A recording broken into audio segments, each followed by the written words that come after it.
You will not believe how dysfunctional the Kings are. Like, you think you know because they never win, they're always a mess, but the real story is insane. This thing runs so deep, it makes the Dallas Mavericks look like a straight-A student who just got into Harvard. That is how bad they are. Like, De'Aaron Fox wanted to be a King for life. Why? Because the fans are amazing. He said, I loved it. Everybody bled purple. It was always great just going to the grocery store, going out to a restaurant. Then when we started winning, it was light the beam everywhere. But then they missed the playoffs, started this year 13 and 18, and fired Coach Mike Brown less than 7 months after giving him a big extension, year after him winning unanimous Coach of the Year. And Fox never asked for a trade, but he did make a threat. I was like, yo, I've been here going on my 8th year. If Mike gets fired, I'll be going on my 5th coach, but I'm not going to play for another coach. I'm going to play for another team. Okay, how is that not a threat? Because he told them this after he refused to sign an extension last summer. He basically said, look, I want to commit to you guys, but you have to show me this is stable. And then when they fired Brown, nobody in leadership talked to the media. They just let De'Aaron take all the heat from reporters. The fact that y'all supposed to be protecting your player and y'all let that happen, I felt like the organization didn't have my back.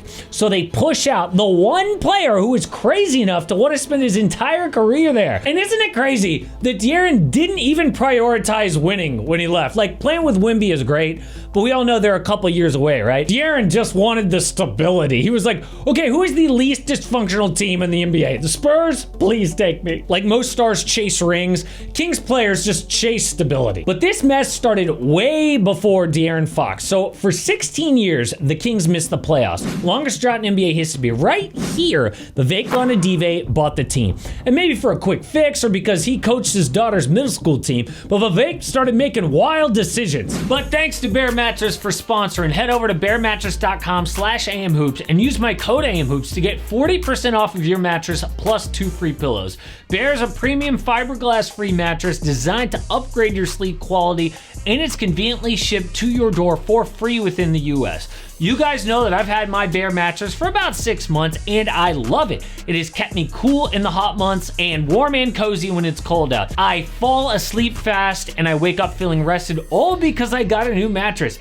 How did I do that? Well, Bear knows that everybody has different preferences and sleep positions, so to help find the best mattress, I took their sleep quiz to remove all the guesswork. I personally sleep next to my wife. I am a back sleeper who likes a medium mattress. So based on my results, Bear matched me with their Elite Hybrid mattress. But don't just take my word for it. Bear also ran a survey of over 300 of their recent customers where 82% saw an improvement in their sleep quality on their new Bear mattress, which is why 95% of those customers said they would recommend Bear to a friend. So if you sleep hot at night like me, Bear's sleep recovery technology uses Sealant-powered fabric to help you stay cool throughout the night. And all of Bear's mattresses are also created without the use of harmful chemicals, so you can sleep safely and soundly knowing there's no off-gassing. Unlike other brands, Bear mattresses also do not contain fiberglass, which can be detrimental to your health. Now, as I mentioned before, the best part of all of this is that Bear delivers your mattress right to your door with free shipping in the US. And if it makes you nervous to buy something you haven't tried, Bear's got a 120-night sleep trial, so you get more than 3 months to make sure you love it. Now, I love my Bear mattress, and I think you will too. So if you're looking to upgrade your sleep, head to bearmattress.com/amhoops, use code amhoops to get 40% off of your Bear mattress plus 2 free pillows. This is higher than what's being offered on site, by the way, so check them out while you can. First, in 2015, they dumped salary, including their new rookie, Nick Stauskas, to open up cap space. And to do this, they had to give up control of 3 first-round picks. I mean, you only do that if you got some like big-name free agent who's gonna sign with you, right? Like KD, LeBron James. No, they did this for Monte Ellis, Rajon Rondo, and Wes Matthews. 3 role players who didn't even want to sign with them. Oh, and by the way, one of those picks they gave up ended up being number 3 in the draft. Some guy named Jason Tatum. Another sign of dysfunction, firing your coach every year. Since Rick Adelman left in 2006, they're about to have 14 different head coaches. And for comparison, more stable teams like the Spurs, Heat, Celtics, and Warriors have had 1, 2, 4, and 5 coaches. And you would think that the Kings could find a good head coach. Oh, but they did. Michael Malone was at the Nuggets for 10 years before he got fired as longest tenure guy behind Pop, Spo, and Kerr. Won a championship. But who had him first? The Sacramento Kings. who fired him for the dumbest reason possible. In 2014, Malone was in just his second season as Kings coach, and they started 9-6, which is pretty good. I mean, they didn't have championship expectations here, okay? It's not like he was on this huge hot seat. But then their best player, DeMarcus Cousins, caught viral meningitis, and the team went 2-7. So they fired the coach. What? And he ends up winning a championship with his next team. But then the NBA had to change a rule because the Kings are so toxic. They decided to trade Boogie Cousins in the middle of All-Star Weekend. And to put in perspective why that is so dumb, DeMarcus was by far their best player in years. Dude was a star. At All-Star, you are surrounded by the media, right? And if they find out you're traded, I mean, they mob the dude. So his agent runs over and has to tell Boogie real quick in front of cameras so that he won't be surprised. You know how emotional it is for these guys to get traded? Well, imagine having to go through that in front of a dozen cameras. So watch Boogie's face when he finds out. All-Star questions first, please. All-Star game questions. What other questions we got? Yeah, he's like, what other questions? DeMarcus, can you kind of sum up your All-Star experience and Oh, really? can you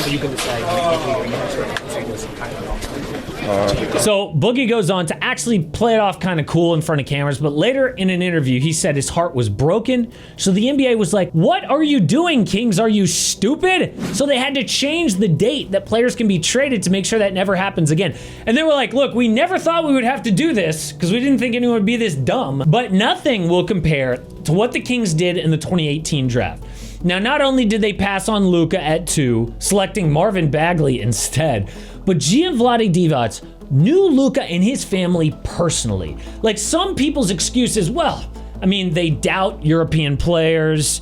They don't scout Europe as much. No, Vlade was a Euro and close with the Doncic family. Knew all about how good Luka was and still passed on him. I mean, some people will say, oh, the Hawks were so dumb picking Trey over Luka. No, the Kings were 100 times worse. And somehow they turned it around. Sacramento hired Monty McNair to run the franchise. And he built a roster around De'Aaron Fox and Domantas Sabonis that put up the league's top offensive rating and broke the 16-year playoff drought. Yes, McNair won Executive of the Year in the NBA, which on the Kings means, you're about to get fired, buddy. So after missing the playoffs in back-to-back years, McNair is now gone.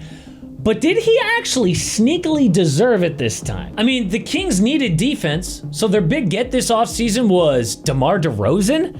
Then he fires Mike Brown, targets Zach LaVine when trading De'Aaron Fox. Hello, we just saw LaVine and DeRozan fail in Chicago. You want to try that again in Sacramento? So yeah, this guy clearly lost his touch.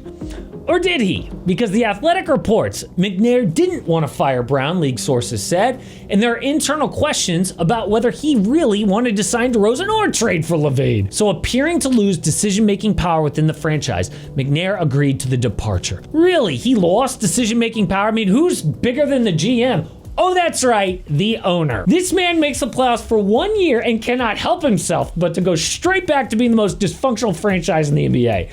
But what about the future? Well, DeRozan's already making noise that he wants out. They asked him after the season, what's wrong with this team? And he said, just the structure and foundation of a compete level. I think all year we had such uncertainty of everything. You can't really operate in a successful environment if you have so much uncertainty. So I think for me, just, the uncertainty of what's going to be going forward. And DeRozan's a vet of 14 years. He's been on the Raptors, the Spurs, the Bulls, and now Kings. Dude knows his stuff. So when he says you can't win like this, trust him. Domas says, well, we really need a point guard, which is funny for a team that just had De'Aaron Fox and Tyrese Halliburton. Now, one good thing is they've got all their first-round picks outside of this year and a swap in 2031. Plus, in that trade for Fox, they picked up 2 more firsts. The Spurs in 2027 and the Wolves in 2031.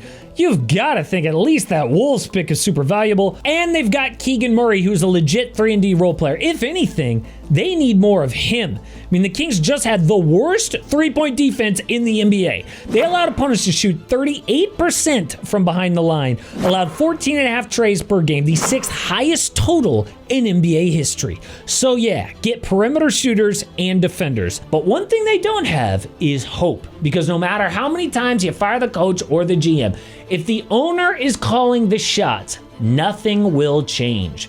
But speaking of dysfunction, the Mavericks are just digging this Luka trade hole deeper and deeper. It's like they want their fans to hate them because Dallas held a press conference to explain the Luka trade and only made things 10 times worse.